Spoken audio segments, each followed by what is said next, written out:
नमस्कार, मैं हूं चमन प्रकाश केयर और आप देख रहे हैं CP Voice 24 और हमारे इस चैनल में आप सभी का स्वागत है।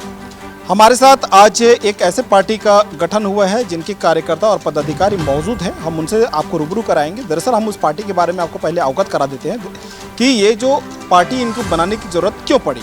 हम उन्हीं लोगों से बात करेंगे कि आखिर एक ऐसे पार्टी का गठन आखिर महिलाओं को क्यों करना पड़ा, ऐसी कौन सी पार्टी का गठन हुआ है।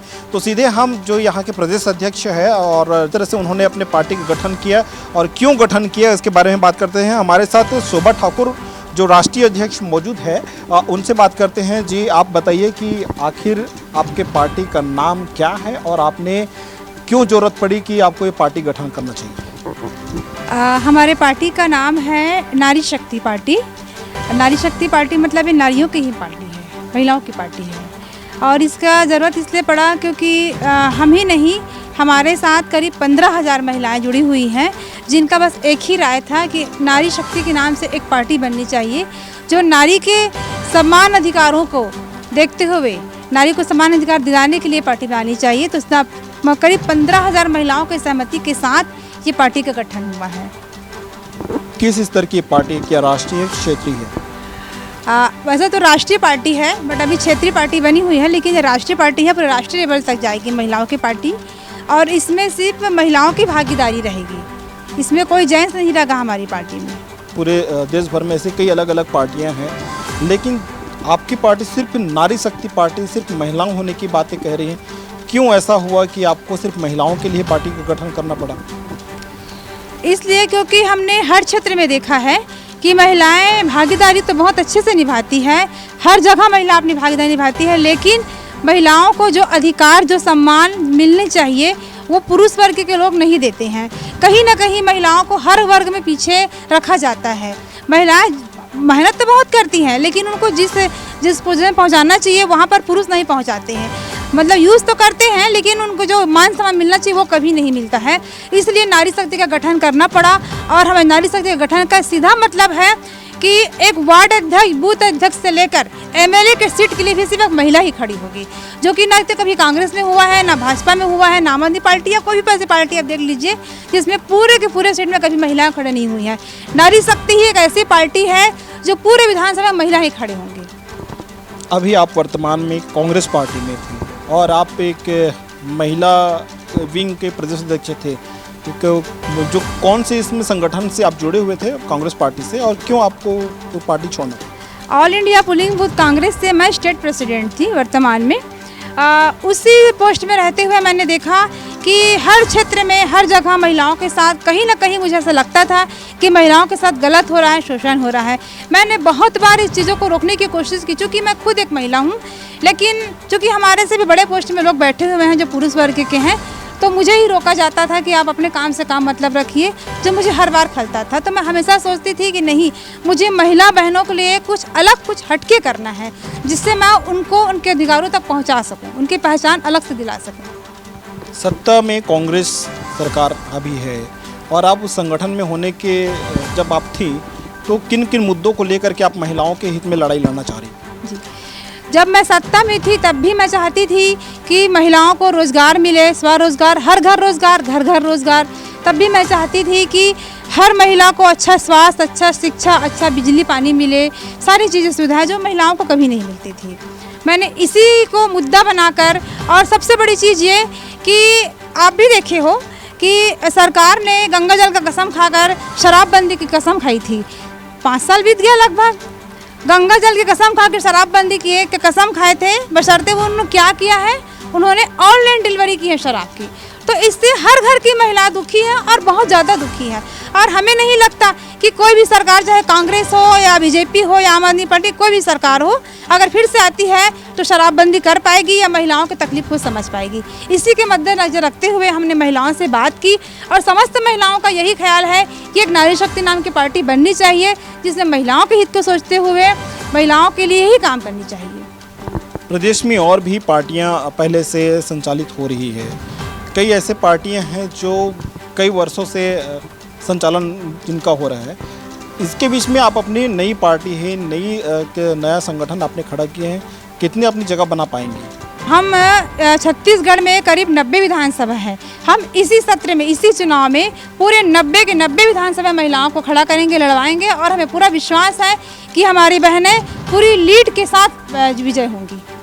कितने जगहों पे आपका अभी तक कोई पार्टी कैंडिडेट डिक्लेयर आप लोगों ने कर पाए हैं, नहीं कर पाए, या संगठन का अभी रजिस्ट्रेशन हुआ या नहीं हुआ? रजिस्ट्रेशन प्रोसेस में है, बाकायदा एडवोकेट को दे दिया गया है, वो प्रोसेस कर रहे हैं। जैसे प्रोसेस क्लियर होता है हम दिल्ली जाएंगे। जब निर्वाचन आयोग में गए थे पता करने के लिए तो उन्होंने कहा कि रजिस्ट्रेशन तो प्रोसेस में रहता है, आप पार्टी का निर्माण कर सकते हैं। और अभी चुनाव में कितने लोगों ने आपके पार्टी से सहमति भरी?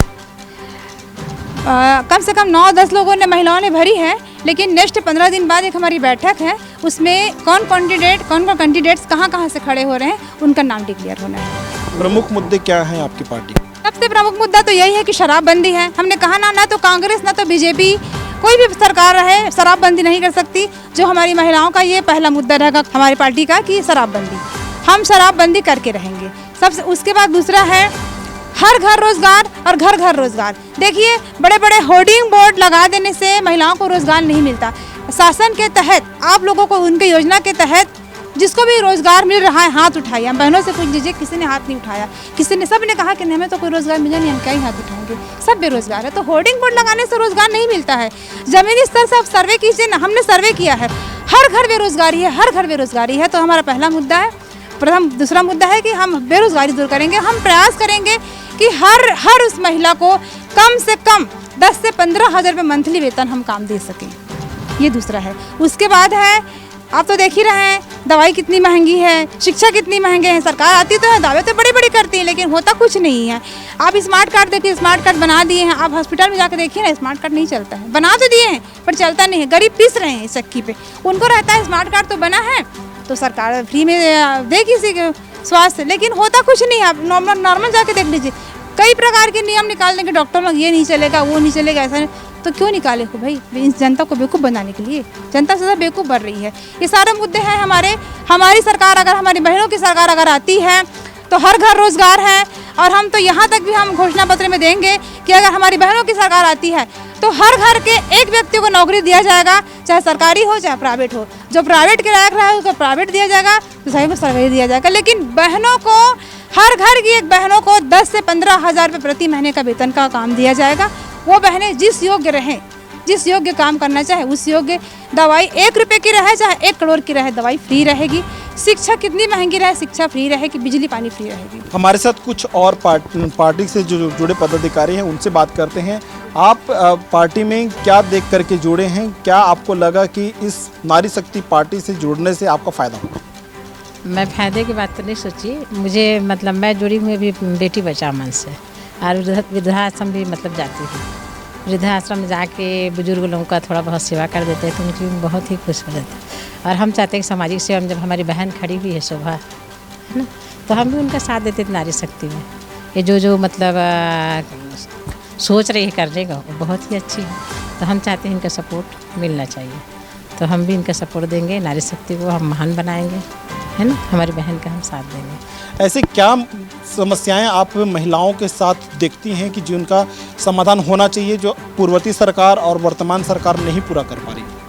बहुत कुछ ऐसा चीज़ है जो महिला के साथ में हो जाता है, लेकिन उसको नज़रअंदाज कर दिया जाता है बाद में।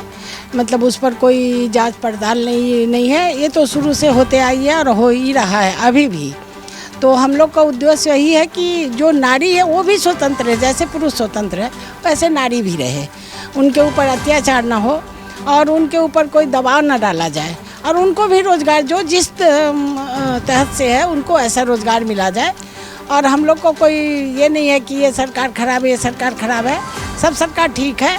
हम अपना सरकार इसलिए बना रहे हैं कि हमारे नारी को सम्मान मिलना चाहिए और उनको अधिकार मिलना चाहिए। जो 70 साल के हो गए पर हमको एक ठो वृद्धा पेंशन नहीं मिल रहा है। हमसे कहा जाता है कि आपका नाम जुड़ा नहीं है। तो मैंने प्रश्न किया, जब मेरा नाम नहीं जुड़ा है तो मैं वोट कैसे देती हूँ? तो बोलते वोटिंग लिस्ट में है लेकिन आपका उसमें नाम नहीं है। ये जो होता है, हाँ, वृद्धा पेंशन लिस्ट में आपको नहीं है तो आपको नहीं दिया जाएगा। तो हमको नहीं मिल रहा है, कोई चीज़ का लाभ नहीं मिल रहा है कि हम वृद्धा हैं या हमारे घर में जो लड़का गुजर गया तो हमको कुछ नहीं मिल रहा है।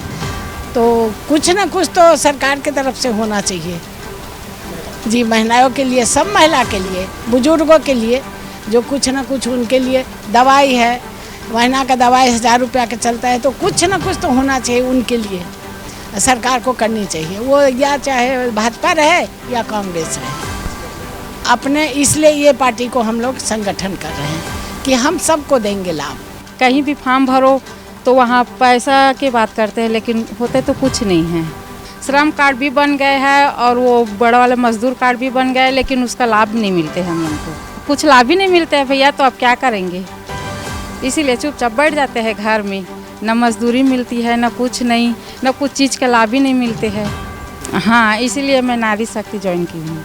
अभी ये बताइए कि जिस तरह से अभी जो सरकारें हैं वो भी महिलाओं के हित में कई सारे वादे तो किए हैं, पूर्ववर्ती सरकार में जो रहे हैं उन लोगों ने भी महिलाओं के हित में वादा करते रहे, लेकिन अभी तक कहीं ना कहीं जैसे आप बता रहे थे कि महिलाओं के साथ छलावा हुआ है। आपकी पार्टी बनने से, क्या आपकी सरकार बनने से कितना फ़ायदा प्रदेश की जनता को मिलेगा? प्रदेश की जनता को तो फ़ायदा मिलेगा ही, बट सबसे ज़्यादा जनता फ़ायदा मिलेगा महिलाओं को। अभी ही आप देख लीजिए, मणिपुर की घटना है, कैसे बहनों को निर्वस्त्र करके घुमाया गया। बीजेपी की सरकार है वहाँ, तो बीजेपी की सरकार तो नहीं घुमाई होगी, कोई भी सरकार, कोई भी पार्टी ये सब गंदा काम किया होगा। यहाँ आके कैंडल मार्च कर रहे हैं, पीस कर रहा है, महिला पीस रही है। अभी आपने देखा दिल्ली की घटना, हमारी बहन पहलवान बहनों के साथ क्या हुआ। जो कुकर्म कर रहा है उसको प्रोटेक्शन दे रहे हैं क्योंकि वो पुरुष है और पार्टी से है, और जो पीड़ित है उसको जेल में भरा जा रहा है क्योंकि वो महिला है। ये देश पुरुष प्रधान देश है, और जब तक अदर्स पार्टी यहाँ रहेंगी पुरुष प्रधान देश ही रहेगा। हमारी सोच है, हम पहल करने निकले हैं कि पुरुष प्रधान देश बदल के हम महिला प्रधान देश बनाएंगे, महिलाओं को विकसित करेंगे। जनता को तो जो लाभ लेंगे, सरकार लाभ देगी तो जनता को तो लाभ होगा, लेकिन सर्वप्रति ये होगा कि बहनों को लाभ होगा, महिलाओं को लाभ होगा, महिलाएं सशक्त बनेंगी। हर क्षेत्र, हर वर्ग, हर जगह महिलाएं करेंगी। हमारा मेन मकसद बहनों को उठाना है जी। हर जगहों पर ज़्यादातर पुरुष वर्ग के ही अधिकारी कहे या कर्मचारी कहे या नेता कहे, सभी लोगों की दखल एक हद तक बनी हुई है। इस बीच में आप अपनी पार्टी को स्टेबल करने के लिए, जो लड़ाई लड़ने के लिए, क्या नहीं लगता कि आपके पार्टी के साथ कहीं दुर्व्यवहार हो सकता है? बिल्कुल हो सकता है भाई। अब उनको अपना शासन खतरे में देखकर दुर्व्यवहार तो करेंगे, पर हमें उससे कोई फर्क नहीं पड़ता। हमारी बहनों की शक्ति हमारे साथ है, हम सत्य के साथ हैं, सच के साथ हैं, हम लड़ाई लड़ेंगे। जितनी भी परेशानियां आए, मुश्किलें आए, कोई दिक्कत नहीं, हम आगे बढ़ के और विजय होकर जिस स्तर पे भी हो, चाहे थाना में जाना हो, जेल जाना हो, घेराव करना हो, जिस क्षेत्र में महिलाओं के साथ खड़ा होना पड़े, हम दिन रात, मैं और हमारी पूरी बहनें एक साथ खड़ी हैं। देखा आपने कि किस तरह से बेबाक तरीके से जो प्रदेश की जो संगठन का नेतृत्व करने वाली जो शोभा ठाकुर है, उन्होंने अपनी बातें रखी, और जो पुरुष प्रधान का जो एक दर्जा जिनको दिया गया है पूरे भारतवर्ष में, और उसका विरोध करते हुए नजर आ रही है। और उन्होंने कहा कि पार्टी हमेशा महिलाओं के हित के लिए काम करेगी, महिलाओं के शोषण जो करते हैं उसके खिलाफ आवाज़ उठाएगी। अब देखने वाली बात यह होगी कि इन पूर्व में मौजूद पार्टियों के बीच में और पूर्व में जो मौजूद संगठन है उनके बीच में अपनी पार्टी का विस्तार और संगठन का मुख्य उद्देश्य है उसे कैसे पूरा कर पाती है। मेरे सहयोगी नीरज जांगड़े के साथ चमन प्रकाश केयर, CP Voice 24, रायपुर।